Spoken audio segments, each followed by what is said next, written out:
ಶ್ರೀ ಗುರುಭ್ಯೋ ನಮಃ. ಕಳೆದ ದಿವಸ ಆನಂದ ರಾಮಾಯಣದ ಪೂರ್ಣಕಾಂಡದ ಕಥಾಭಾಗ ಮುಕ್ತಾಯ ಆಗಿತ್ತು. ರಾಮ ತನ್ನವರೆಲ್ಲರನ್ನೂ ಕೂಡ ಕಳಿಸಿಕೊಟ್ಟ, ತಾನು ಮಹಾನಿರ್ವಾಣಕ್ಕೆ ಸಿದ್ಧನಾದ ಅನ್ನುವಲ್ಲಿಗೆ ಭಾಗ ಮುಕ್ತಾಯ ಆಗಿತ್ತು. ವಾಲ್ಮೀಕಿ ರಾಮಾಯಣದ ಉತ್ತರಕಾಂಡದ 102ನೇ ಸರ್ಗ ಈ ಹಿಂದೆ ಕೊನೆಗೊಂಡಿತ್ತು. ಅಲ್ಲಿ ರಾಮ ತನ್ನ ಮಕ್ಕಳನ್ನ, ತನ್ನ ಸಹೋದರರ ಮಕ್ಕಳನ್ನ ಪ್ರತ್ಯೇಕ ಸಾಮ್ರಾಜ್ಯದಲ್ಲಿ ಪಟ್ಟಾಭಿಷಿಕ್ತರನ್ನಾಗಿ ಮಾಡಿ ತಾನು ತನ್ನ ಸಹೋದರರ ಜೊತೆ ಅಯೋಧ್ಯೆಯಲ್ಲಿ ವಾಸ ಮಾಡಿಕೊಂಡಿದ್ದ.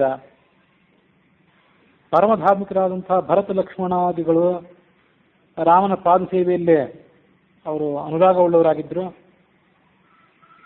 ಎಷ್ಟು ವರ್ಷ ಕಾಲ ಕಳೆಯಿತು ಅಂತ ಅವರು ಅದನ್ನು ತಿಳ್ಕೊಳ್ಳೇ ಇಲ್ಲ. ಹೀಗೆ ರಾಮನ ಸೇವೆಯಲ್ಲಿ ಆಸಕ್ತರಾಗಿದ್ದರು. ಪ್ರಜೆಗಳಿಗೆ ಹಿತವಾಗುವಂಥ ಮಹಾ ಕಾರ್ಯಗಳಲ್ಲಿ ಆ ಸಹೋದರರು ಆಸಕ್ತರಾಗಿದ್ದರು. 10,000 ವರ್ಷ ಕಾಲ ಕಳೆಯಿತು. ಅಯೋಧ್ಯ ನಗರ ಧರ್ಮ ಸ್ಥಾಪನೆಗೆ ಸ್ಥಾನಭೂತವಾದ್ದಾಗಿತ್ತು. ಗಾರ್ಹಪತ್ಯ, ಆಹವನೀಯ, ದಕ್ಷಿಣಾಗ್ನಿಗಳಂತೆ ರಾಮ, ಲಕ್ಷ್ಮಣ, ಭರತರು ಅಲ್ಲಿ ವಾಸ ಮಾಡಿಕೊಂಡಿದ್ರು. ಶತ್ರುಘ್ನ ಒಬ್ಬ ಮಥುರಾ ನಗರದಲ್ಲಿದ್ದ. ಅಲ್ಲಿಗೆ 102ನೇ ಸರ್ಗ ಮುಕ್ತಾಯ ಆಗಿತ್ತು. ಇನ್ನು ಮುಂದೆ 103ನೇ ಸರ್ಗ. ರಾಮ ಹೀಗೆ ಧರ್ಮದಿಂದ ರಾಜ್ಯ ಪರಿಪಾಲನೆ ಮಾಡ್ತಿದ್ದಾಗ ಕಾಲಪುರುಷ ತಪಸ್ವಿಯ ವೇಷವನ್ನು ಧಾರಣೆ ಮಾಡಿ ರಾಮನ ಅರಮನೆಯ ಮಹಾದ್ವಾರಕ್ಕೆ ಬಂದ. ಅರಮನೆಯ ಮಹಾದ್ವಾರಕ್ಕೆ ಬಂದು ಆ ವಿಷಯವನ್ನ ಲಕ್ಷ್ಮಣನಿಗೆ ತಿಳಿಸಿದ. ಒಂದು ತುರ್ತಾದ ಕಾರ್ಯ ಇದೆ, ಅದಕ್ಕಾಗಿ ಬಂದಿದ್ದೇನೆ, ರಾಮನಿಗೆ ತಿಳಿಸು. ಮಹಾ ತೇಜಸ್ವಿಯಾದಂತಹ ಅತಿ ಬಲಿಷ್ಠನಾದಂತಹ ಒಬ್ಬ ಮಹರ್ಷಿಯ ದೂತ ನಾನು. ಯಾವುದೋ ಒಂದು ಅವಸರದ ಕಾರ್ಯ ಇದೆ, ಅದಕ್ಕಾಗಿ ನಾನು ಇಲ್ಲಿಗೆ ಬರಬೇಕಾಯಿತು, ಅದನ್ನ ರಾಮನಿಗೆ ತಿಳಿಸು ಅಂತ ದೂತ ಹೇಳಿದ. ಲಕ್ಷ್ಮಣ ರಾಮನ ಬಳಿಗೆ ಹೋಗಿ ಹೇಳಿದ, ಜಯಸ್ವ ರಾಜಧರ್ಮೇಣ ಅಂತ ರಾಮನಿಗೆ ಜಯಕಾರ ಹೇಳಿದ. ಒಬ್ಬ ತಪಸ್ವಿಯಾದಂಥ ಪುರುಷ ಬಂದಿದ್ದಾನೆ, ತೇಜಸ್ಸಿನಿಂದ ಆತ ಸೂರ್ಯನಿಗೆ ಸಮಾನ. ಲಕ್ಷ್ಮಣ ಹೇಳಿದ, ಆತನನ್ನು ಒಳಗೆ ಕಳಿಸು. ಪ್ರವೇಶಿತ ಮುನಿಸ್ತಾತ ಮಹೌದಾಸ್ತಸ್ಯ ವಾಕ್ಯಧೃಕ. ರಾಮನ ಬಳಿಗೆ ಬಂದ ತಪಸ್ವಿ. ರಾಮನಿಗೆ ಅಭ್ಯುದಯ ಆಗಲಿ ಅಂತ ರಾಮನಿಗೆ ಹರಸಿದ. ರಾಮ ಆ ಮಹಾಮುನಿಗೆ ಸತ್ಕಾರ ಮಾಡಿದ. ಕುಶಲ ಪ್ರಶ್ನೆಗಳೆಲ್ಲ ಮುಗಿದವು. ರಾಮ ಆ ಮುನಿಯನ್ನು ಕೇಳಿದ, ಮಹಾಮುನಿಯೇ, ನಿನಗೆ ಸ್ವಾಗತ. ಯಾವ ಮಹಾಪುರುಷನ ದೂತನಾಗಿ ಇಲ್ಲಿಗೆ ನೀನು ಬಂದಿದ್ದೀಯೋ ಆ ಮಹಾಪುರುಷ ನಿನಗೆ ಇಲ್ಲೇನು ಹೇಳಿ ಕಳಿಸಿದ್ದಾನೋ ಅದನ್ನು ನನ್ನ ಎದುರಿಗೆ ಹೇಳು. ರಾಮ ಹೀಗೆ ಹೇಳಿದ ಮೇಲೆ ಆ ಬಂದ ಮಹಾಮುನಿ ಹೀಗೆ ಅದನ್ನ ಮುಂದಿನಂತೆ ಮಾತನ್ನು ಹೇಳಲಿಕ್ಕೆ ಪ್ರಾರಂಭ ಮಾಡಿದ. ರಾಮಸ್ಯ ದೃಶ್ಯಾತ್ವನ್ಯೇಷಾಂ ಅದೃಶ್ಯ ಜನಕಾತ್ಮಜ ಭೂಮಿ ಪ್ರವೇಶಾದ್ ಉದ್ವಂಸ ರೇನೇ 700 ಸಮಾಹ ನಿರ್ಣಯ. ರಾಮನಿಗೆ ಸೀತೆ ದೃಶ್ಯಳಾಗೇ ಇದ್ಲು, ಆದರೆ ಉಳಿದವರಿಗೆ ಅದೃಶ್ಯಳಾಗಿದ್ಲು. ಒಟ್ಟಾರೆ 700 ವರ್ಷ ಆಕೆ ವಾಸ ಮಾಡಿದ್ಲು. ಇದು ಯಾವ ಕಾಲಗಣನಾ ಕ್ರಮ ಅಂತಂದ್ರೆ, ಸೀತೆಯ ಭೂಮಿ ಪ್ರವೇಶ ಘಟನೆ ನಡೀತಲ್ಲ, ಸೀತೆಯ ಪರಿತ್ಯಾಗ, ಲವಕುಶರಿಂದ ರಾಮಾಯಣದ ಗಾಯನ ಅದೆಲ್ಲ ಆದಾಗ ಸೀತೆ ತಾನು ಪರಿಶುದ್ಧಳಾಗಿದ್ದರೆ ಭೂಮಿ ನನಗೆ ಪ್ರವೇಶ ಕೊಡಲಿ ಅಂತ ಪ್ರಾರ್ಥನೆ ಮಾಡಿದ್ಲು. ಆಗ ಭೂಮಿ ಪ್ರವೇಶ ಮಾಡಿಬಿಟ್ಟು ವಾಲ್ಮೀಕಿ ರಾಮಾಯಣ ನಿರ್ಣಯ ಅದನ್ನು ಹೇಳಿತ್ತು. ಆದರೆ ಅವಳ ಮೇಲೆ ಜಲ ಕಣ್ಣಿಗೆ ಕಾಣುವಂತೆ ಮೇಲೆ ಬರಲಿಲ್ಲ. ಆಮೇಲೆ ವಾಲ್ಮೀಕಿ ರಾಮಾಯಣ ಮತ್ತು ತಾತ್ಪರ್ಯ ನಿರ್ಣಯಕ್ಕೆ ಅನುಸಾರವಾಗಿ ಆನಂದ ರಾಮಾಯಣ ಹೇಳುವಂತೆ ಮತ್ತು ಪದ್ಮಪುರಾಣ ಹೇಳುವಂತೆ ಆಕೆ ಮತ್ತೊಮ್ಮೆ ರಾಮನ ಬಳಿಗೆ ಬಂದು ರಾಮ ಅವಳನ್ನು ಸ್ವೀಕಾರ ಮಾಡಿದ್ದ. ತನ್ನ ಅವತಾರ ಪರಿಸಮಾಪ್ತಿ ಆಗುವ ತನಕನೂ ಆಕೆಯ ಜೊತೆಗೇ ಇದ್ದ. ಆದರೆ ನಿರ್ಣಯ ಆ ಭೂಮಿ ಪ್ರವೇಶದ ಘಟನೆಯ ಬಳಿಕ 700 ವರ್ಷ ಜನರ ಕಣ್ಣಿಗೆ ಅದೃಶ್ಯಳಾಗಿ, ರಾಮನೊಬ್ಬನ ಕಣ್ಣಿಗೆ ದೃಶ್ಯಳಾಗಿ ಆಕೆ ವಾಸ ಮಾಡಿದ್ಲು. ಹರಿಯ ರಾಮಾವತಾರದ ಚರಿತ್ರೆಗಳು ಅಗಣಿತವಾಗಿವೆ. ಇದಂ ವಿಧಾನ ನಗಣಿತಾನಿ ಜನಾರ್ದನಸ್ಯ.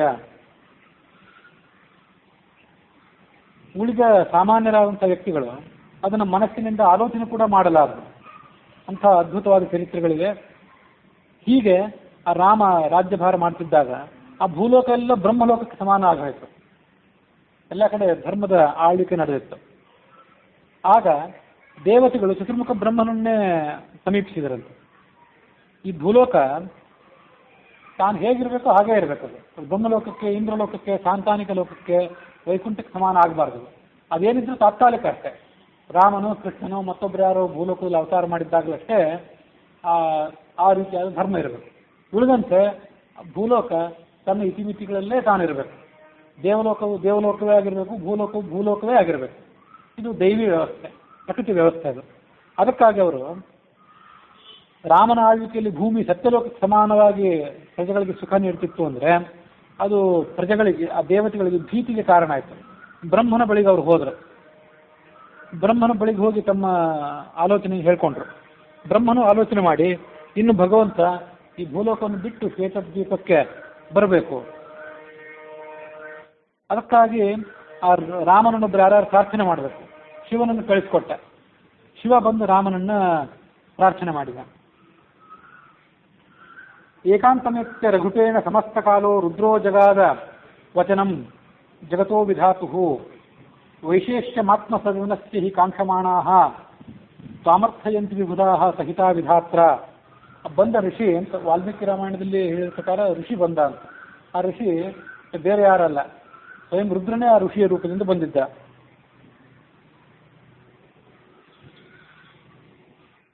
ವಾಲ್ಮೀಕಿ ರಾಮಾಯಣ ಹೀಗೆ ಹೇಳ್ತದೆ. ಆ ಬಂದ ಋಷಿ ಏನು ಹೇಳಿದಂದ್ರೆ ರಾಮನಿಗೆ, ನಾನು ನಿನಗೆ ಒಂದು ಯಾವ ಸಮಾಚಾರವನ್ನು ಸಂದೇಶವನ್ನು ತಂದಿದ್ದೇನಲ್ಲ, ಈ ಸಮಾಚಾರವನ್ನು ನಾನು ಮತ್ತು ನೀನು ಇಬ್ಬರು ಇದ್ದಾಗ ಮಾತ್ರ ಹೇಳಬೇಕು.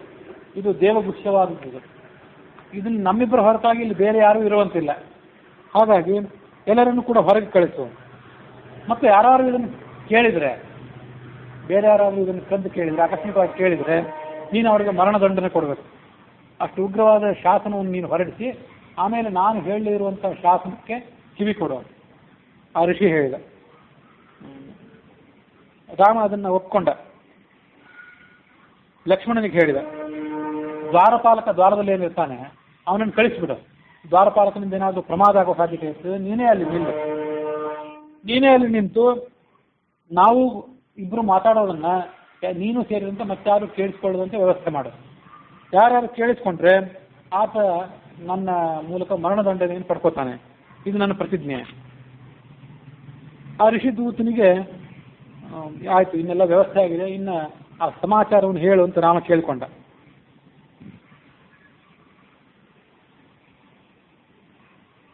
ಶೃಣು ರಾಜನ್ ಮಹಾಸತ್ವ ಯದರ್ಥ ಮಹಾಮಾಗತಃ ಪಿತಾಮಹೇನ ದೇವೇನ ಪ್ರೇಷಿತೋಸ್ಮಿ ಮಹಾಬಲ. ನನ್ನ ಸ್ವಯಂ ಚತುರ್ಮುಖ ಬ್ರಹ್ಮನೇ ಕಳಿಸ್ಕೊಟ್ಟಿದ್ದಾನೆ. ಇನ್ನೊಬ್ಬ ಅತಿಬಲನಾದಂಥ ಮಹರ್ಷಿ ಕಳಿಸ್ಕೊಟ್ಟಿದ್ದ ಅಂತಿತ್ತಲ್ಲ, ಆ ಮಹರ್ಷಿಯನ್ನು ಚತುರ್ಮುಖ ಬ್ರಹ್ಮನೇ. ಆ ಬ್ರಹ್ಮನೇ ನನ್ನನ್ನು ಇಲ್ಲಿಗೆ ಕಳಿಸಿಕೊಟ್ಟಿದ್ದಾನೆ. ಹಿಂದೆ ಆ ಚತುರ್ಮುಖ ಬ್ರಹ್ಮ ಏನು ಹೇಳಿದೆ ಅಂತಂದ್ರೆ, ಮಾಯೆಯ ಆವಿಷ್ಕಾರದಿಂದಾಗಿ ಭಗವಂತ ಮಾಯೆಯ ಸಂಬಂಧವನ್ನು ಪಡ್ಕೊಂಡಾಗ, ಮಾಯಾ ಅಂದ್ರೆ ಲಕ್ಷ್ಮಿಯ ಸಂಬಂಧವನ್ನು ಪಡ್ಕೊಂಡಾಗ ಆ ಚತುರ್ಮುಖ ಬ್ರಹ್ಮ ಹುಟ್ಟಿದೆ. ಹಾಗಾಗಿ ಚತುರ್ಮುಖ ಬ್ರಹ್ಮ ಆತನಿಗೆ ಮಗ ಆಗಬೇಕು. ನನ್ನನ್ನು ಸರ್ವಸಂಹಾರಕನಾದಂಥ ಕಾಲ ಅಂತ ಕರೀತಾರೆ. ಚತುರ್ಮುಖ ಬ್ರಹ್ಮನ ಕೆಲಸ ಸೃಷ್ಟಿಯನ್ನು ಮಾಡೋದು ಹೌದಾದ್ರೂ ಕೂಡ ಆ ಸೃಷ್ಟಿಯಲ್ಲೇ ಲಯದ ಬೀಜನೂ ಕೂಡ ಅಡಗಿದೆ. ಅದಕ್ಕಾಗಿ ಆತ ಕಾಲನೂ ಹೌದು.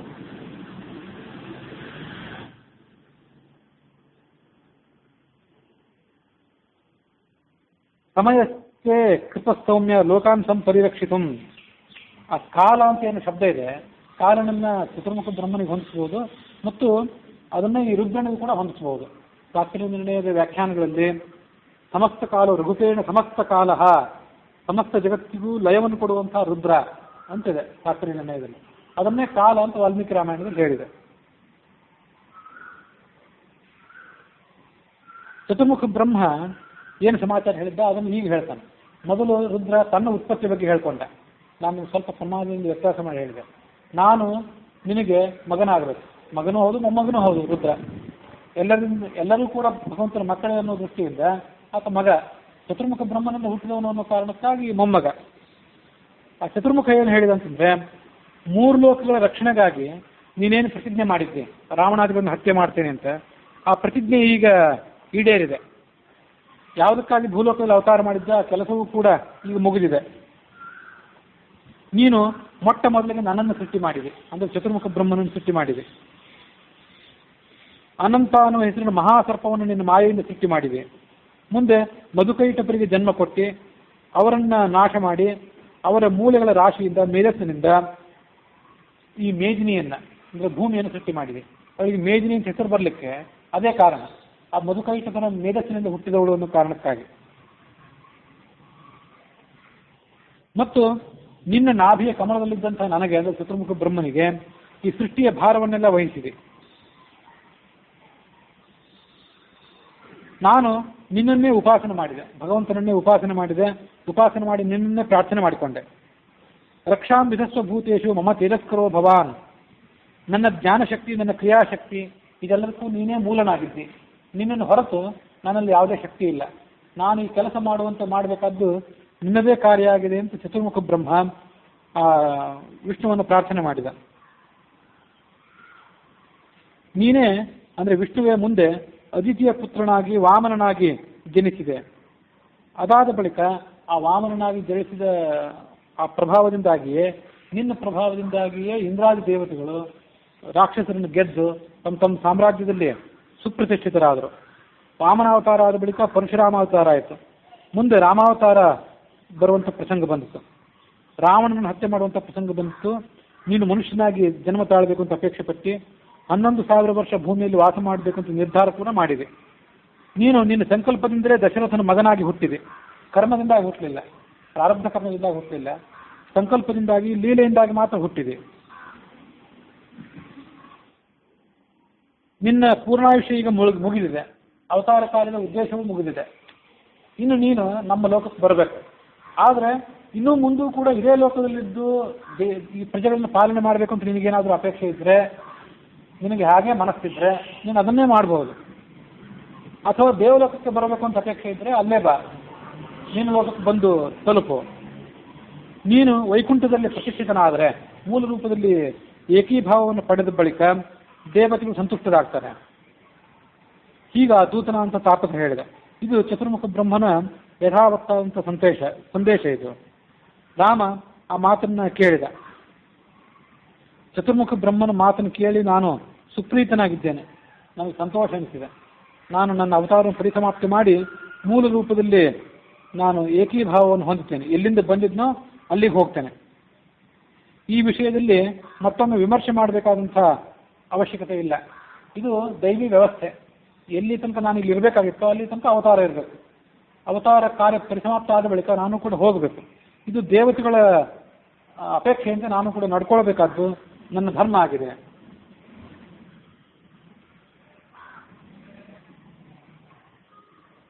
ಓಮಿತ್ಯುವಾಸ ಭಗವಾನ್ ತದಂಶೇವ ಶುತ್ವಾ ರಹಸ್ಯ ತನುಸ್ತಪರಾಹರಸ್ಯ ದೂರ್ವಾಸನಾಮ ಯುಗಿಹ ದಾಗಮದಾಶು ರಾಮ ಮಾಂಭೋದಯ ಕ್ಷುದಿತಮಿತ್ಯ ಸಕೃದ್ಗುವಾಣ.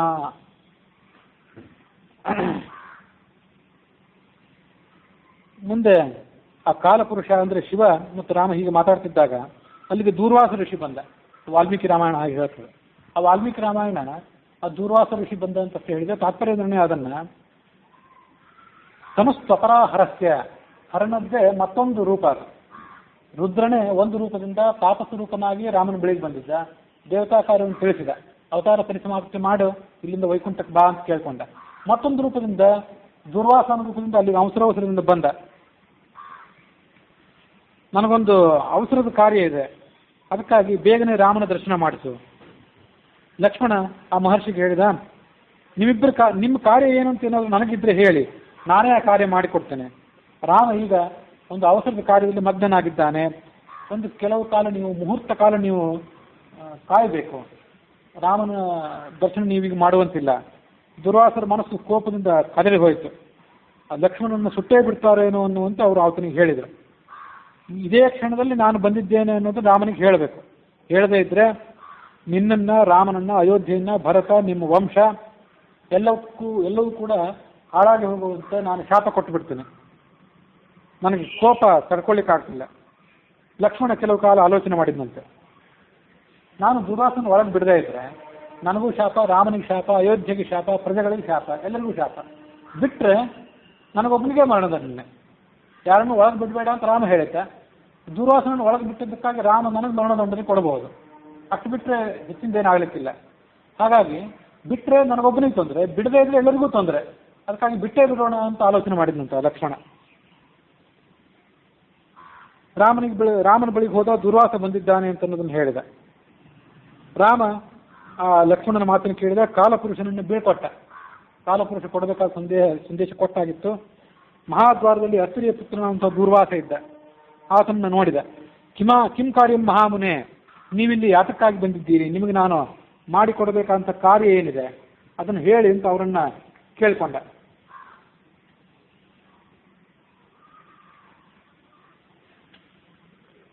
ಆಗ ದುರ್ವಾಸನ ಹೇಳಿದ್ರು, ಅದ್ಯ ವರ್ಷ ಸಹಸ್ರಸ್ಯ ಸಮಾಪ್ತಿರ್ಮಮ ರಾಘವ, ಸೋಹಂ ಭೋಜನಮಿಚ್ಛಾಮಿ ಯಥಾಸಿದ್ಧಂ ತವಾನಘ. ನಾನು 1000 ವರ್ಷದ ದೀರ್ಘಕಾಲದ ಒಂದು ಉಪವಾಸ ಮಾಡಿದ್ದೆ. ಆ ಉಪವಾಸದ ಕಾರಣ ಇವತ್ತು ನನಗೆ ಭೋಜನ ಬೇಕಾಗಿದೆ, ಶೀಘ್ರದಲ್ಲಿ ಭೋಜನ ಬೇಕು, ಅದಕ್ಕಾಗಿ ನಿನ್ನ ಬೆಳಿಗ್ಗೆ ನಾನು ಬಂದೆ ಅಂತಂದ್ರೆ ಅವರು.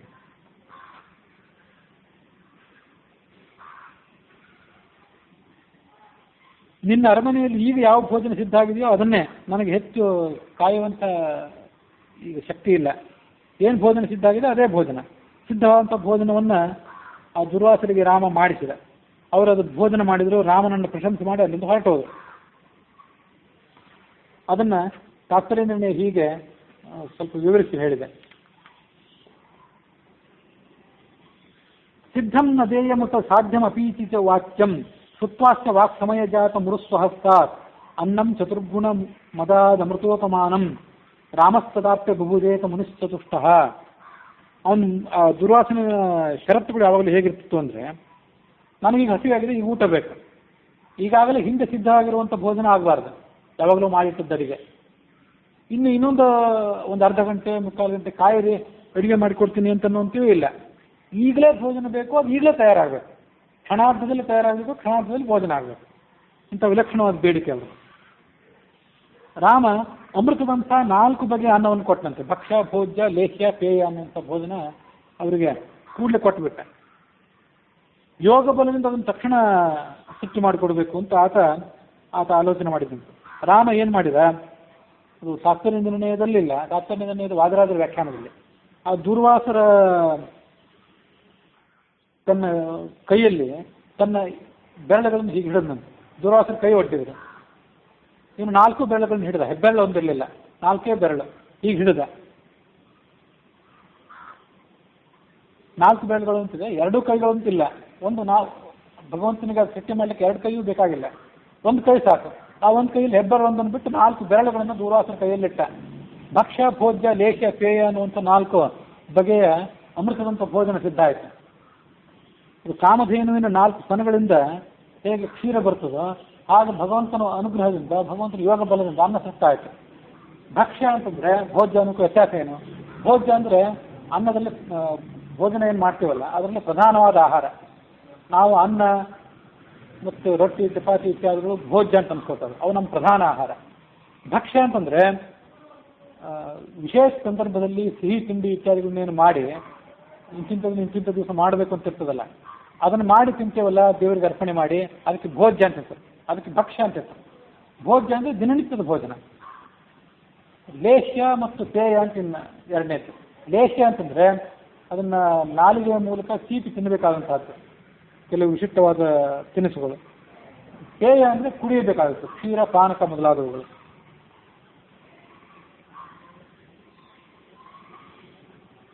ಚ್ಯೂತ ಶರ್ಕರಾ ಖಂಡಾದಿ, ಸಕ್ಕರೆಯ ತಿನಿಸುಗಳು ಮೊದಲಾದವುಗಳನ್ನು ಬಾಯಿಂದ ಏನು ತೀರ್ಸಬೇಕಾಗಿದೆ ಅವಕ್ಕೆ ಲೇಹ್ಯ ಅಂತ ಹೆಸರು.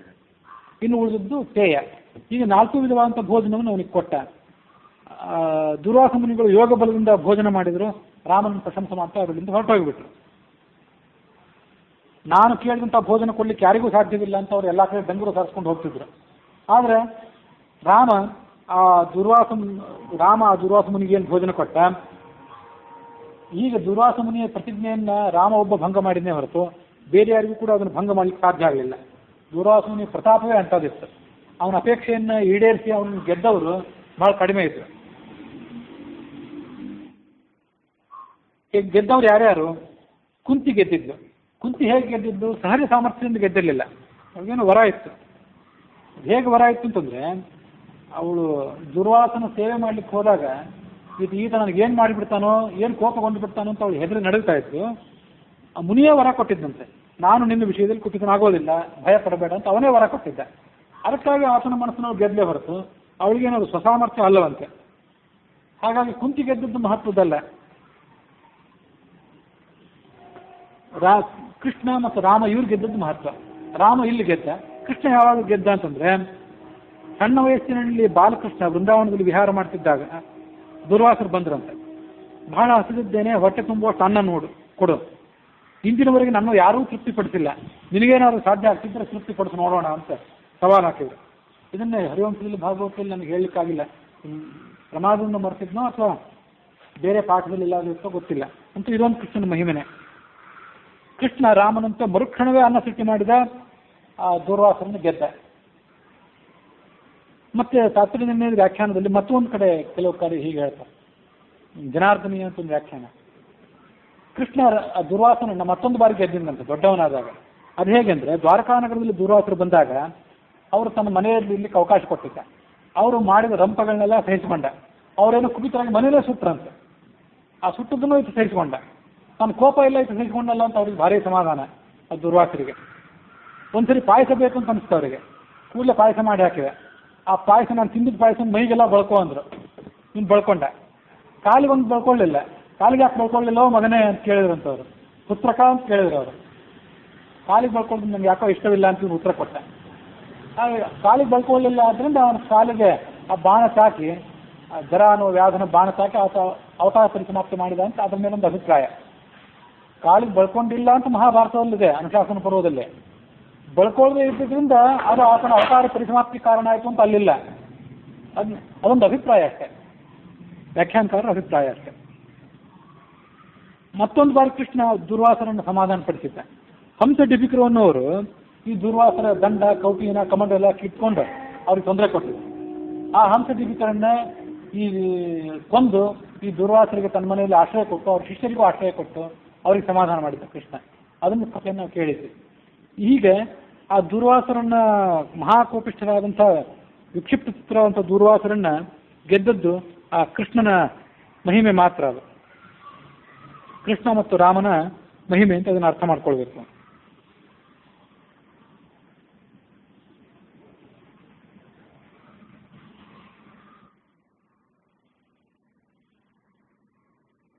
ದುರ್ವಾಸನಿಗೆ ಇಷ್ಟ ಯಾಕೆ ಆಗ್ರಹ, ಅದೊಂದು ಬಾರಿ ಆಲೋಚನೆ ಮಾಡಬೇಕು.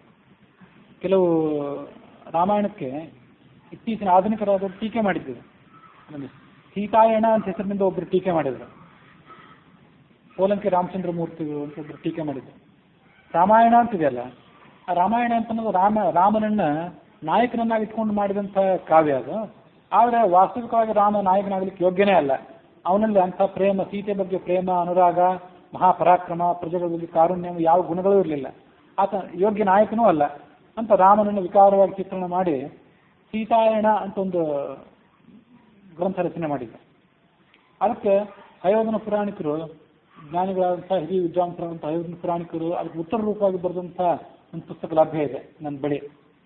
ಅವರು ಅದನ್ನು ಹೇಗೆ ಖಂಡನೆ ಮಾಡಿದ್ರಂದ್ರೆ, ಅದು ವಿಷಯವನ್ನು ಖಂಡನೆ ಮಾಡೋದಂತೂ ಮಾಡೇ ಮಾಡ್ತಾರೆ. ಸೀತಾಯಣ ಅನ್ನೋ ಹೆಸರು ತಪ್ಪು ಅಂತ ಖಂಡನೆ ಪ್ರಾರಂಭ ಮಾಡಿದರು. ರಾಮಾಯಣ ಅಂತ ಹೆಸರು ಸರಿ, ರಾಮ ಅಯನ ಅದು ಶಬ್ದ. ಅಯನ ಅನ್ನುವಲ್ಲಿ ಮೂಲ ಶಬ್ದ ನ ಇದ್ದು ನ ಆಗಲಿಕ್ಕೆ ರ ಸಂಪರ್ಕ ಕಾರಣ. ಎಲ್ಲ ಕಡೆ ರ ಇದ್ರೆ ಆ ರಕಾರದ ಸಂಪರ್ಕದಿಂದಾಗಿ ನ ಇದ್ರೆ ನ ಆಗ್ತದೆ. ಆದರೆ ಸೀತಾಯನ ಅನ್ನುವಲ್ಲಿ ರ ಇಲ್ಲ, ಹಾಗಾಗಿ ನ ಆಗಲಿಕ್ಕೆ ಸಾಧ್ಯವೇ ಇಲ್ಲ. ಇದು ಸೀತಾಯನ ಅಲ್ಲವೇ ಅಲ್ಲ ಅಂತ ಹೀಗೆ ಹೆಸರಿನಿಂದ ಆರಂಭ ಮಾಡಿಕೊಂಡು ಆ ಗ್ರಂಥ ಖಂಡನೆ ಮಾಡಿ ಅದರೊಳಗಿನ ವಿಷಯಗಳನ್ನು ಖಂಡನೆ ಮಾಡಿದ್ರು. ಅದರಲ್ಲಿ ಈ ದುರ್ವಾಸನ ವಿಷಯನೂ ಇದೆ ಅಂತ ನೆನಪು. ದುರ್ವಾಸನಿಗೆ ಅಷ್ಟೇ ಆಗ್ತದೆ ಆಗ್ರಹ, ನಾನು ಹೊಟ್ಟೆ ಬಾಸನೆ ಆ ದುರ್ವಾಸ. ಅವನಿಗೆ ಭೋಜನವೇ ಬೇಕಾಗಿದ್ದರೆ ಆ ಲಕ್ಷ್ಮಣನೇ ಕೊಡ್ತಿದ್ನಲ್ಲ, ಅದನ್ನು ರಾಮನೇ ಯಾಕೆ ಕೊಡಬೇಕಾಗಿತ್ತು? ಅದನ್ನೆಲ್ಲ ಆಲೋಚನೆ ಮಾಡಬೇಕು. ದುರ್ವಾಸ ಅಲ್ಲಿ ಬಂದಿದ್ದಂಥ ಕಾಲಪುರುಷ ಇದ್ನಲ್ಲ, ಆ ಕಾಲಪುರುಷನ ಮತ್ತೊಂದು ರೂಪ.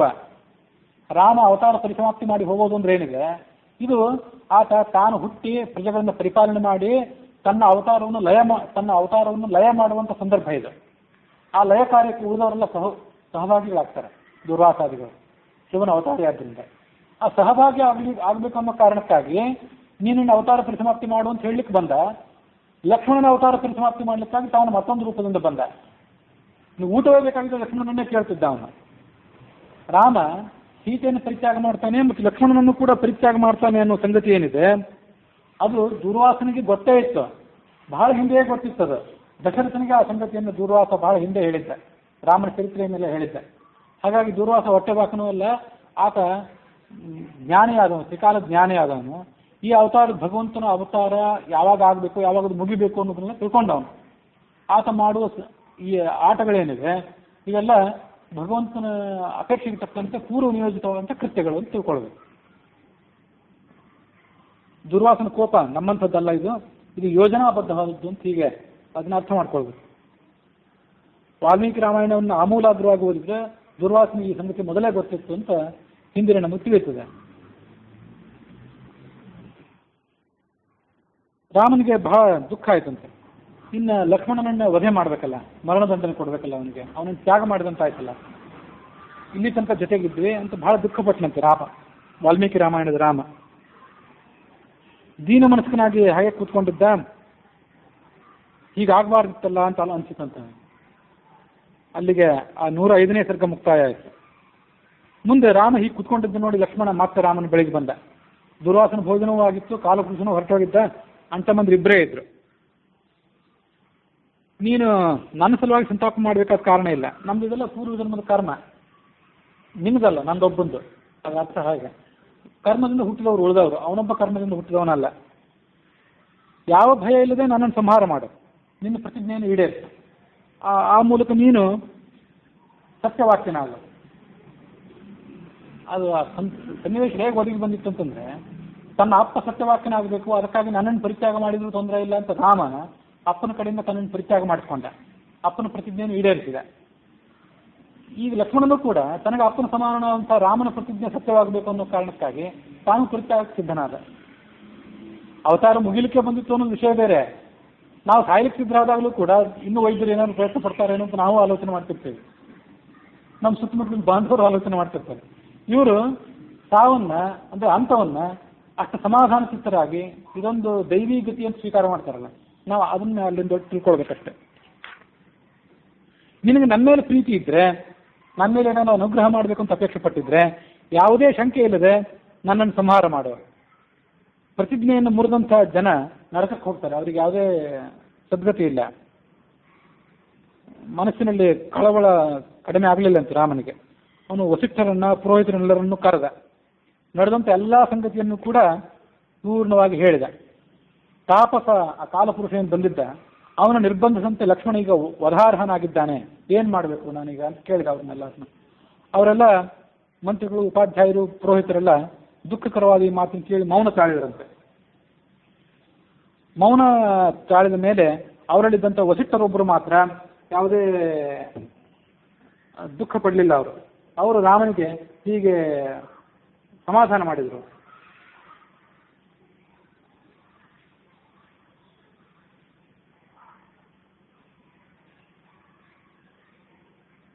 ತ್ಯಜೇನಂ ಬಲವಾನ್ ಕಾಲೋ ಮಾ ಪ್ರತಿಜ್ಞಾಂ ವೃತಾಕ್ಷತಾಃ ಪ್ರತಿಜ್ಞಾಯಾಂ ಹಿ ನಷ್ಟಾಯಾಂ ಧರ್ಮೋ ಹಿ ವಿಲಯಂ ವ್ರಜೇತ್. ಕಾಲ ಅತ್ಯಂತ ಪ್ರಬಲವಾದದ್ದು, ಅದನ್ನು ಯಾರೂ ಮೀರಲಿಕ್ಕೆ ಸಾಧ್ಯ ಇಲ್ಲ. ಭಗವಂತನಾದರೂ ಕೂಡ ಯಾವಾಗ ಅವತಾರ ಮಾಡಬೇಕು ಆವಾಗ ಅವತಾರ ಮಾಡಬೇಕು, ಯಾವಾಗ ಪರಿಸಮಾಪ್ತಿ ಮಾಡಬೇಕು ಅವಾಗ ಮಾಡಬೇಕು. ನೀನು ಕೂಡ ನಿನ್ನ ಪ್ರತಿಜ್ಞೆಯನ್ನು ಉಳಿಸ್ಕೋ.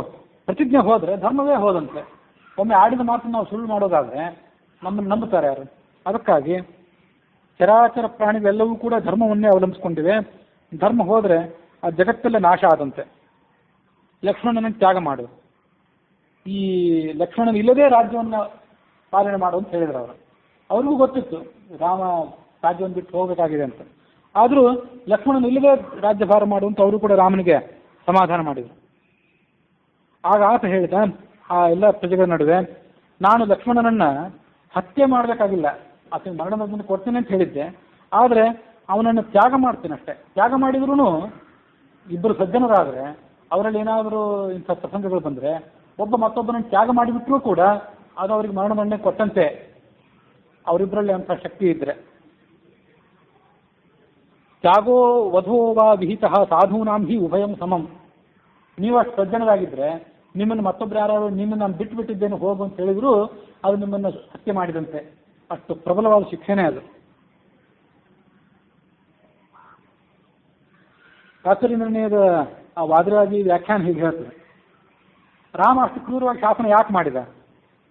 ಕಾಲಪುರುಷ ಬಂದು ಸಮಾಚಾರ ಹೇಳುವಾಗ ಯಾರು ಒಳಗೆ ಬಂದು ಅವ್ರಿಗೆ ಮರಣದಂಡನೆ ಕೊಡುವಂತ ಆತ ಕೇಳ್ಕೊಂಡ ಕಾಲಪುರುಷ.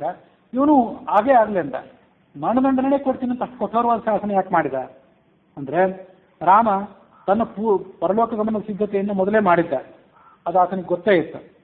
ನಾನು ಈ ಲೋಕವನ್ನು ಬಿಟ್ಟು ಹೋಗೋದಿದ್ದೇನೆ, ನೀನೂ ಹೋಗುವಂತ ಲಕ್ಷ್ಮಣನಿಗೆ ಹೇಳಿದರೆ, ಬಲಾತ್ಕಾರವಾಗಿ ಆ ಲಕ್ಷ್ಮಣನಿಗೆ ಹೇಳಿದರೆ ಆತ ಕೇಳೋದಿಲ್ಲ. ನಿನ್ನ ಸೇವೆ ಬಿಟ್ಟು ನಿನ್ಕಿಂತ ಮೊದಲು ಹೇಗೆ ಹೋಗಲಿ ಅಂತ ಆತ ತಕರಾರು ಮಾಡ್ತಾನೆ ಲಕ್ಷ್ಮಣ. ಇದೆಲ್ಲ ವಾದರಾಜರ ಭಾವ, ತಾತ್ಪರ್ಯ ನಿರ್ಣಯಕ್ಕೆ ವಾದರಾಜರ ವ್ಯಾಖ್ಯಾನ.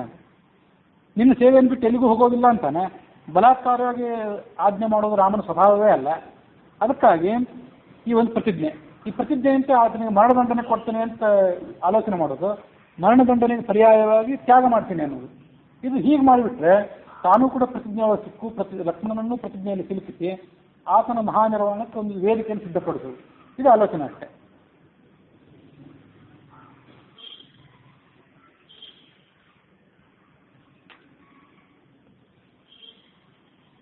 ಅತ್ಯಂತ ಬಂಧುನಿಧನಂ ತ್ಯಾಗ ಏವೇತಿ ಚಿಂತನಂ ಯಾಹಿ ಸ್ವಲೋಕಮಚಿರ ಚಿತ್ಯುವಾಚ ಲಕ್ಷ್ಮಣಂ. ಆಯ್ತು, ನೀನು ಲೋಕಕ್ಕೆ ಹೊರಟೋಗು ಅಂತ ಹೇಳಿದ ರಾಮ ಲಕ್ಷ್ಮಣನಿಗೆ.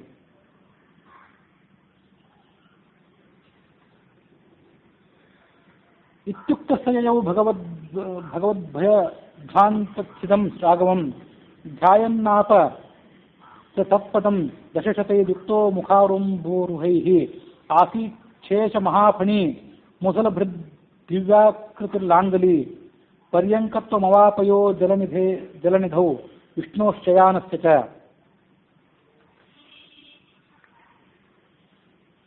ಹೀಗೆ ರಾಮ ಹೇಳಿದ ಕೂಡಲೇ ಲಕ್ಷ್ಮಣನ ಕಣ್ಣುಗಳಲ್ಲಿ ನೀರು ತುಂಬ್ಕೋತಂತೆ. ಕೂಡಲೇ ಆತ ಹೊರಟೋಗ್ಬಿಟ್ಟ ಅಲ್ಲಿಂದ. ಹೋಗಿ ಮನೆಗೂ ಹೋಗಲಿಲ್ಲ, ಹೆಂಡತಿನೊಂದ್ಸರಿ ನೋಡಿ ಬರ್ತೀನಿ ಅನ್ನಲಿಲ್ಲ. ನೇರಕ್ಕ ಅಲ್ಲಿಗೆ ಹೊರಟೋಗ್ಬಿಟ್ಟ. ಎಲ್ಲಿಗೆ ಹೋಗಬೇಕಾಗಿತ್ತೋ ಅಲ್ಲೇ ಹೋದ. ಸರಿಯೂ ನದಿ ತೀರಕ್ಕೆ ಹೋದ.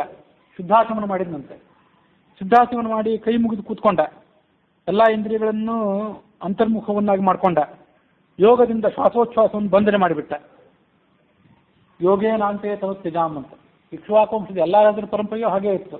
ದಿಲೀಪ, ಅಜ, ರಘು, ಅದರಲ್ಲಿ ಯೋಗೇಶ್ವರ ಅಂತ ಲಕ್ಷ್ಮಣ, ಭರತ, ಶತ್ರುಘ್ನ, ರಾಮರ ಬಗ್ಗೆ ನಾವು ಪ್ರತ್ಯೇಕವಾಗಿ ಹೇಳಬೇಕಾಗಿಲ್ಲ. ಆತ ಯೋಗದ ಮಾರ್ಗದ ಮೂಲಕವಾಗಿ ಶ್ವಾಸವನ್ನು ಪ್ರತಿಬಂಧನೆ ಮಾಡುವುದನ್ನು ನೋಡಿ ದೇವತೆಗಳೆಲ್ಲ ಆತನ ಮೇಲೆ ಪುಷ್ಪವೃಷ್ಟಿ ಮಾಡಿದರು. ಇಂದ್ರ ಅಲ್ಲಿಗೆ ಬಂದು ಆ ಸಶರೀರನ ಅಂತ ಲಕ್ಷ್ಮಣನ ಕರ್ಕೊಂಡು ಹೋದ ಅಂತ ವಾಲ್ಮೀಕಿ ರಾಮಾಯಣ ಹೇಳಿದೆ. ಕರ್ಕೊಂಡು ಸ್ವರ್ಗಕ್ಕೆ ಹೊರಟೋಗ್ಬಿಟ್ಟ. ಮಹಾವಿಷ್ಣುವಿನ ಪೂರ್ಣಾಂಶದಲ್ಲಿ 4ನೇ ಒಂದು ಅಂಶದಿಂದ ಕೂಡಿದವನೇ ಈ ಲಕ್ಷ್ಮಣನಂತೆ. ಅವನ ಅಂಶ ಅಂದರೆ ವಿಷ್ಣುವಿನ ಅಂಶ ಕೃಷ್ಣ, ರಾಮ, ಪರಶುರಾಮ, ವಾಮನ ಇತ್ಯಾದಿಗಳು. ಹಾಗೆ ಲಕ್ಷ್ಮಣ ಅಂಶ ಅಂತ ತಿಳ್ಕೊಳ್ಬಾರ್ದು. ಇದು ಭಿನ್ನಾಂಶ ಇದೆ. ಭಗವಂತನಿಗೆ ಭಿನ್ನಾಂಶಗಳಿವೆ, ಅಭಿನ್ನಾಂಶಗಳು ಇವೆ. ನಾವು ಭಗವಂತನ ಅಂಶಗಳೇ, ನಾವು ಭಿನ್ನಾಂಶಗಳು. ರಾಮ, ಕೃಷ್ಣ, ಪರಶುರಾಮ ಇವೆಲ್ಲ ಏನಿದೆ ಅವೆಲ್ಲ ಅಭಿನ್ನಾಂಶಗಳು. ಈಗ ಅದನ್ನು ತಿಳ್ಕೊಳ್ಬೇಕು. ಲಕ್ಷ್ಮಣ ಸ್ವರ್ಗಲೋಕಕ್ಕೆ ಬಂದದ್ದು ನೋಡಿ ದೇವತೆಗಳಿಗೆಲ್ಲ ಬಹಳ ಆನಂದ ಆಯಿತು. ಅವನನ್ನು ಅವರು ಸತ್ಕಾರ ಮಾಡಿದರು. ಲಕ್ಷ್ಮಣ ಹೊರಟು ಹೋದ. ಆತ ಮೂಲ ಶೇಷನ ಸ್ಥಾನವನ್ನು ಹೊಂದಿದ.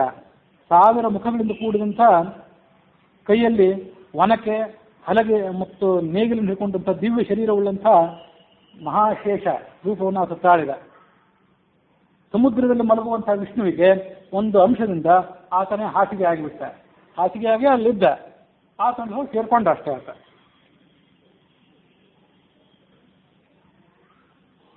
ಶೇಷ ಒಂದು ಅಂಶದಿಂದ ಭಗವಂತನಿಗೆ ಮಂಚನಾಗಿರ್ತಾನಂತೆ. ವಾದಿರಾಜಿ ವ್ಯಾಖ್ಯಾನದಲ್ಲಿ ಹೀಗಿದೆ.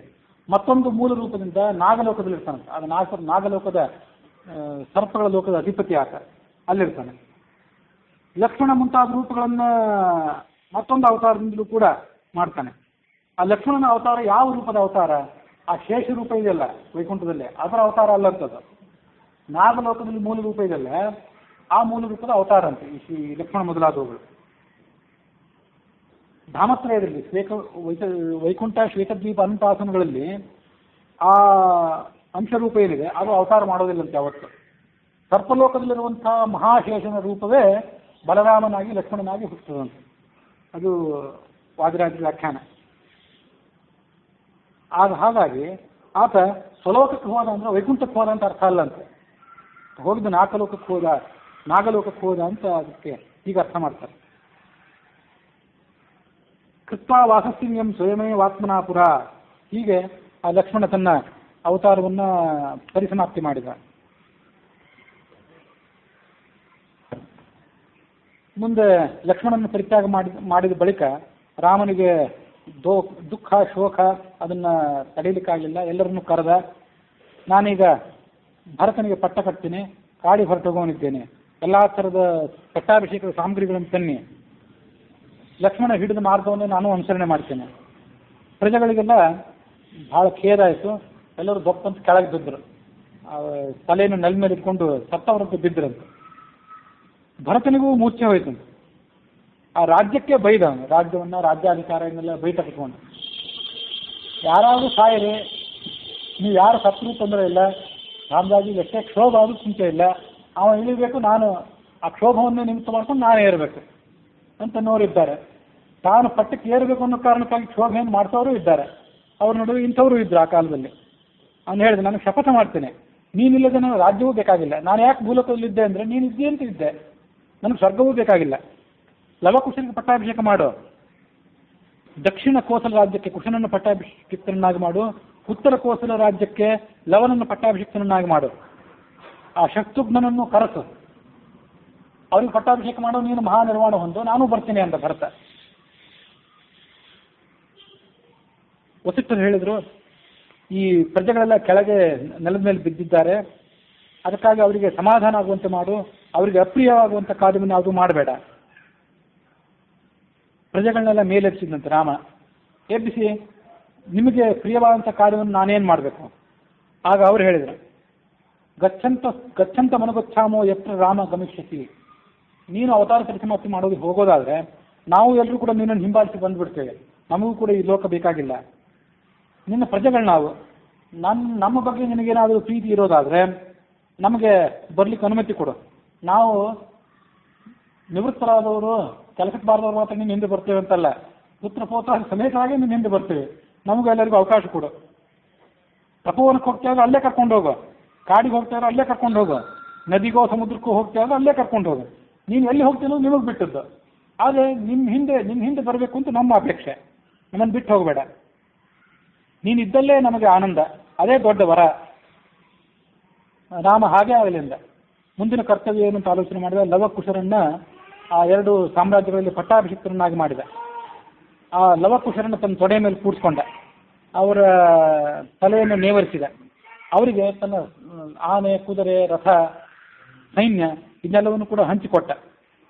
1000 ರಥ, 10,000 ಆನೆ, 1,00,000 ಕುದುರೆ ಇವನ್ನೆಲ್ಲವನ್ನು ಕೂಡ ಹಂಚಿಕೊಟ್ಟು ಅವರಿಬ್ಬರನ್ನು ತಮ್ಮ ಸಾಮ್ರಾಜ್ಯಕ್ಕೆ ಕಳಿಸಿದ. ಅಯೋಧ್ಯೆಯಲ್ಲಿ ಇರಲಿಲ್ಲ ಅಂತ ಅವರು, ಬೇರೆ ಬೇರೆ ಸಾಮ್ರಾಜ್ಯಕ್ಕೆ. ಆಗ ಅವರಿಬ್ಬರು ಕೂಡ ಹೊರಟೋಗ್ಬಿಟ್ರು.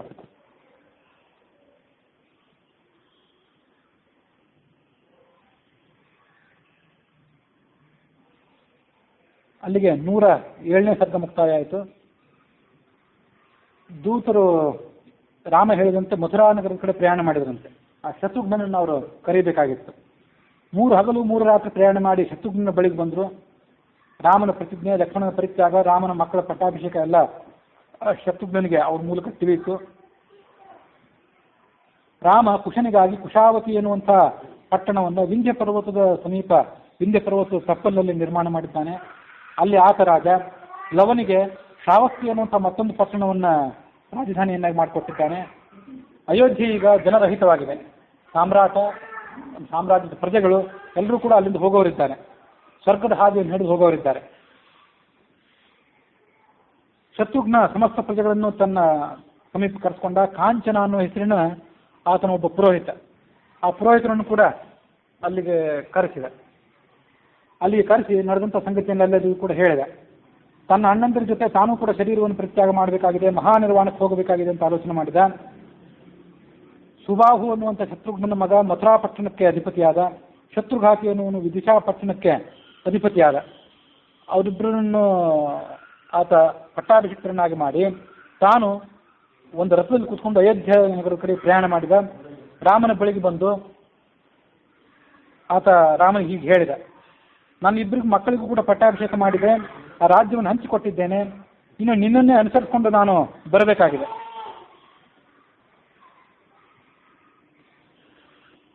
ಅದಕ್ಕಾಗಿ ನಿನ್ನ ಆಜ್ಞೆ ಉಲ್ಲಂಘನೆ ಆಗಬಾರ್ದು, ನಿನಗೆ ಸಮ್ಮತಿಯನ್ನು ಕೊಡುವಂತ ಆತ ಕೇಳಿಕೊಂಡ. ರಾಮ ಹಾಗೆ ಆಗಲಿ ಅಂತಂದ. ಇವರಿಬ್ಬರು ಹೀಗೆ ಆಲೋಚನೆ ಮಾಡ್ತಿದ್ದಾಗ ಕಪಿಗಳು, ಕರಡಿಗಳು, ರಾಕ್ಷಸರು ಗುಂಪು ಗುಂಪಾಗಿ ಅಲ್ಲಿಗೆ ಬಂದು ಮುಟ್ಟಿದ್ರು. ಅವರು ಎಲ್ಲರೂ ಕೂಡ ದೇವತೆಗಳ ಮಕ್ಕಳು, ಋಷಿಗಳ ಮಕ್ಕಳು, ಗಂಧರ್ವರ ಮಕ್ಕಳೆಲ್ಲ ಆಗಿದ್ರು. ನಾವು ಕೂಡ ನಿನ್ನ ಜೊತೆ ಸ್ವರ್ಗಕ್ಕೆ ಬರ್ತೇವೆ, ಬರಬೇಡ ಅಂತ ನೀನೇನಾದ್ರು ಅಂದ್ರೆ, ಇಲ್ಲೇ ಇದ್ದುಬಿಡಿ ಅಂತಂದ್ರೆ ನಮ್ಮನ್ನು ನೀನು ಯಮದಂಡದಿಂದ ಪ್ರಹಾರ ಮಾಡಿದಂತೆ, ಅದಕ್ಕಿಂತ ದೊಡ್ಡ ಶಿಕ್ಷೆ ಇಲ್ಲ, ನಾವು ಬರ್ತೇವೆ ಅಂತಂದ. ಅವರೆಲ್ಲರೂ ಅಂದರು. ಈ ನಡುವೆ ಸುಗ್ರೀವ ಬಂದು, ಅಂಗದ ನನಗಾಗಲೇ ಪಟ್ಟಾಭಿಷೇಕ ಮಾಡಿ ಆಗಿದೆ, ನಾನು ನಿಮ್ಮ ಜೊತೆಗೆ ಬರುವವನಿದ್ದೇನೆ. ಸುಗ್ರೀವನ ಜೊತೆಗೆ ಸ್ನೇಹ ಇದ್ದದನ್ನ ರಾಮ ನೆನಪಿಸ್ಕೊಂಡ.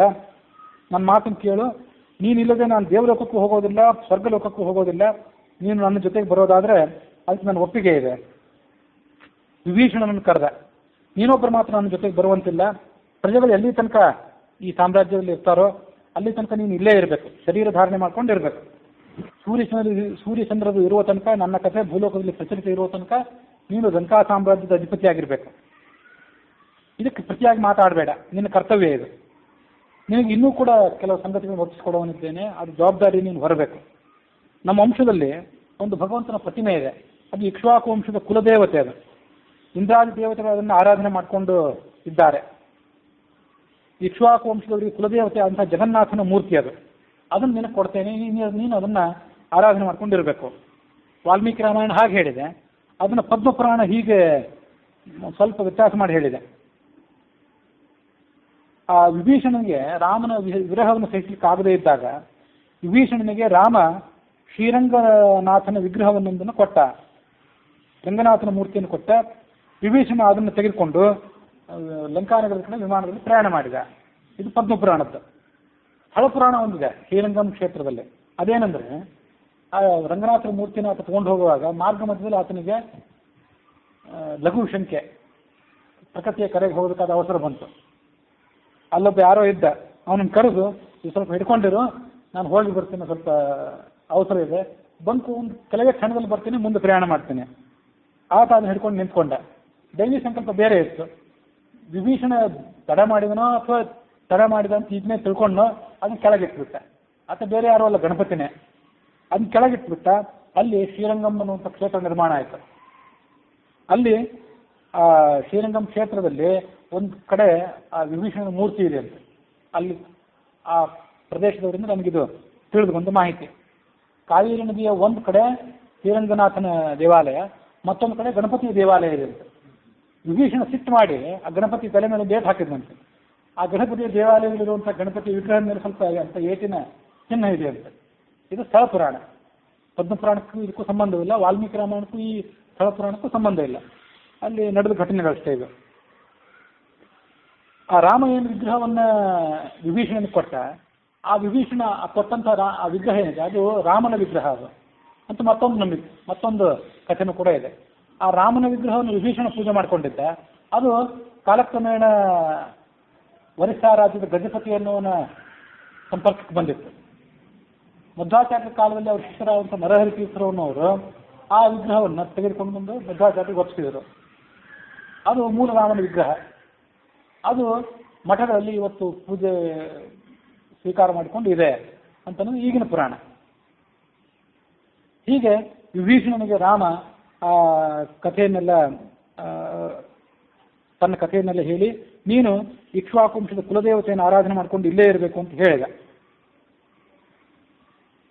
ತನ್ನ ಒಪ್ಪಿಗೆಯನ್ನು ವಿಭೀಷಣ ಸೂಚನೆ ಮಾಡಿದ. ಹನುಮಂತನನ್ನು ಕರೆದು ಹೀಗೆ ಹೇಳಿದಂತೆ, ದೀರ್ಘಕಾಲ ಇಲ್ಲೇ ಇರಬೇಕು ಅಂತ ನಿನ್ನ ಪ್ರತಿಜ್ಞೆ ಇದೆ, ಆ ಪ್ರತಿಜ್ಞೆಯನ್ನು ಹುಸಿ ಮಾಡಬೇಡ. ಎಲ್ಲಿ ತನಕ ನನ್ನ ಕಥೆ ಇರ್ತದೋ ಅಲ್ಲಿ ತನಕ ಪ್ರಸನ್ನ ಚಿತ್ತನಾಗಿ ಇಲ್ಲೇ ನೀನು ಓಡಾಡ್ಕೊಂಡಿರ್ಬೇಕು. ಹನುಮಂತ ಹಾಗೆ ಆಗಲಿ ಅನ್ನೋದು. ಪ್ರಪಂಚದಲ್ಲಿ ನಿನ್ನ ಕಥೆ ಇರುವ ತನಕ ನಾನು ಇಲ್ಲೇ ಇರ್ತೇನೆ. ಜಾಂಬವಂತನನ್ನು ಕರೆದ. ಆ ಜಾಂಬವಂತನಿಗೆ ಮತ್ತು ಮೈಂದ ದ್ವಿವಿಧರಿಗೆ ಹೇಳಿದಂತೆ. ಮೈಂದ ದ್ವಿವಿಧರು ಅಂದ್ರೆ ಅಶ್ವಿನಿ ದೇವತೆಗಳ ಅವತಾರಭೂತರಾದವರು. ಆ ಜಾಂಬವಂತನಿಗೆ ನೀನು ಇಲ್ಲೇ ಇರಬೇಕು, ತಪಸ್ಸು ಮಾಡ್ಕೊಂಡಿರಬೇಕು ಅಂತ ಆತನನ್ನ ಮನವೊಲಿಸಿದ. ಆ ಜಾಂಬವಂತನು ಕೂಡ ಅದಕ್ಕೆ ಒಪ್ಪಿಕೊಂಡ.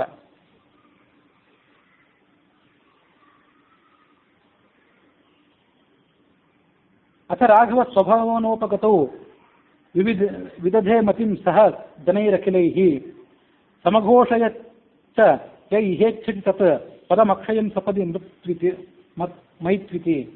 ಯಾರ್ಯಾರು ನನ್ನ ಜೊತೆ ಸದ್ಗತಿಗೆ ಬರಬೇಕಂತ ಅಪೇಕ್ಷೆ ಪಟ್ಟಿದ್ದೀರಿ, ನನ್ನ ಲೋಕಕ್ಕೆ ಬರಬೇಕಂತ ಅಪೇಕ್ಷೆ ಪಟ್ಟಿದ್ದೀರಿ, ಅವರೆಲ್ಲರೂ ಕೂಡ ಬನ್ನಿ ಅಂತ ರಾಮ ಒಂದು ಮುಕ್ತವಾಗಿ ಆಹ್ವಾನ ಕೊಟ್ಟ. ಹುಲ್ಲು ಇರುವೆ ಹೀಗೆ ಎಲ್ಲರೂ ಕೂಡ ಯಾರ್ಯಾರ ರಾಮನ ಸದ್ಗತಿಗೆ ಹೋಗ್ಲಿಕ್ಕೆ ಅಪೇಕ್ಷೆ ಇದ್ದವರಿದ್ರು ಮತ್ತು ಅದಕ್ಕೆ ಅರ್ಹರಾಗಿದ್ರು, ಸಾಧನೆ ಮುಗಿಸಿದವರಿದ್ರು, ಅವರೆಲ್ಲರೂ ಕೂಡ ಅಲ್ಲಿಂದ ಹೊರಟರಂತೆ. ಯಾರನ್ನು ಕರೆದ ಅಂತಿರಲಿಲ್ಲ, ಅವರೆಲ್ಲ ಸಾಧನೆ ಮುಗಿಸಿದವರೇ ಆಗಿದ್ರು. ಸಾಧನೆ ಮುಗಿದೇ ಇದ್ದವರು ರಾಮ ಕರೆದು ಕೂಡ ಬರಲಿಲ್ಲ, ಹಾಗೆ ಹೋಗ್ಬೇಕಂತ ಅಪೇಕ್ಷೆ ಬರೋದಿಲ್ಲ. ಆತ ಭಗವದ್ಗೀತೆ ಹೇಳಿದ್ರು ಅಷ್ಟೇ, ಆತ ಕೊಳಲು ನುಡಿಸಿದ್ರು ಅಷ್ಟೇ, ನನ್ನ ಬಳಿಗೆ ಬನ್ನಿ ಅಂತ ಆತ ಕರೆದ್ರು ಸಾಧನೆ ಮುಗಿದೇ ಇದ್ದವರು ಆತನ ಬಳಿಗೆ ಹೋಗೋದಿಲ್ಲ. ಸಾಧನೆ ಮುಗಿದವರೇ ಆತ ಕರೆದಾಗ ಹೋಗ್ಲಿಕ್ಕೆ ಸಿದ್ಧರಾದಂತೆ. ಯಾರು ತನ್ನ ಬಳಿಗೆ ಬರಲಿಲ್ಲ, ಸದ್ಗತಿಗೆ ಬರ್ಲಿಕ್ಕೆ ಸಿದ್ಧರಾಗಿರಲಿಲ್ಲ, ಅವರನ್ನ ಆ ಕುಶ ಮತ್ತು ಲವರ ಸಾಮ್ರಾಜ್ಯದ ಪ್ರಜೆಗಳನ್ನಾಗಿ ಮಾಡಿ ಹಾಗೆ ಉಳಿದಿದೆ. ಮತ್ತೆಲ್ಲರೂ ಹೋಗ್ಬಿಟ್ರೆ ಸಾಮ್ರಾಜ್ಯ ಪ್ರಜೆಗಳು ಬೇಕಲ್ಲ, ಪ್ರಜೆಗಳೇ ಇಲ್ಲದೆ ಇದ್ರೆ ರಾಜ್ಯ ಆಳೋದೇನನ್ನು.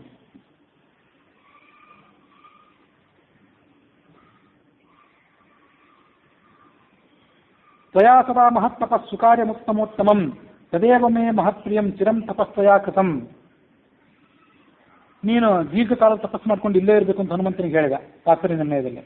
ರಾವಣ ಕುಂಭಕರ್ಣಾದಿಗಳನ್ನೂ ಕೊಲ್ಲುವ ಶಕ್ತಿ ನಿನಗಿತ್ತು, ಆದರೆ ನೀನು ಕೊಲ್ಲಿಲ್ಲ, ನನಗೇ ಬಿಟ್ಟು ಕಲ್ಪ ಮುಗಿಯೋದಂತ ನೀನು ಇಲ್ಲಿರಬೇಕು.